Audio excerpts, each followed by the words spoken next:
இது ஹிக்கப்ஸ் விக்கல். விக்கல் வந்ததுமே நம்மளை சுற்றி இருக்கிறவங்க ஒன்று யாரோ நினைக்கிறாங்க, அதனால தான் விக்கல் வருது அப்படின்னு சொல்லுவாங்க. But actually it is a myth. சயின்டிஃபிக்காக என்ன ரீசன், எதனால் நமக்கு விக்கல் வருது, இந்த வீடியோவில் பார்க்கலாம். Welcome to sculpt academy. நம்ம உடம்புல டயஃப்ரம் அப்படின்ற ஒரு ஆர்கன் இருக்குது. நம்ம ப்ரீத்திங்கை கண்ட்ரோல் பண்ணக்கூடிய ஆர்கன் நம்ம லங்ஸுக்கு கீழே இருக்கும். ப்ரீத் இன் பண்ணுறப்போ டயஃப்ரம் கீழே போகும், ப்ரீத் அவுட் பண்ணுறப்போ டயஃப்ரம் மேலே போகும். இதுதான் நார்மல் மெக்கானிசம். இப்போது இந்த ப்ரீத்திங் மெக்கானிசம் அஃபெக்ட் ஆகிறப்போ, அதாவது ரொம்ப ஃபாஸ்ட்டாக சாப்பிட்றப்போ, காரமாக சாப்பிட்றப்போ, ரொம்ப ஸ்ட்ரெஸ்ஸாக இருக்கிறப்போ என்ன ஆகும்னா இந்த டயஃப்ரம் அஃபெக்ட் ஆகும். எப்படி அஃபெக்ட் ஆகும்னா கொஞ்சம் கான்ட்ராக்ட் ஆகும், பிடிக்கும்.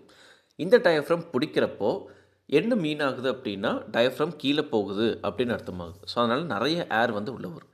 நிறைய ஏர் உள்ளே சக்கின் ஆகிறப்போ நம்ம வோக்கல் கார்ட்ஸில் இருக்கக்கூடிய க்ளாட்டிஸில் அந்த ஏர் பிளாக் ஆகும். அதனால் வோக்கல் கார்டிலிருந்து வரக்கூடிய ஒரு சவுண்டு தான் ஹிக் அப்படின்ற ஒரு சவுண்ட். இதுதான் நமக்கு விக்கல் அப்படின்னு சொல்லுவோம். இது மாதிரி நிறைய இன்ஃபர்மேஷன்ஸ் தெரிஞ்சுக்க நம்ம சேனலை சப்ஸ்கிரைப் பண்ணுங்கள். தேங்க்யூ.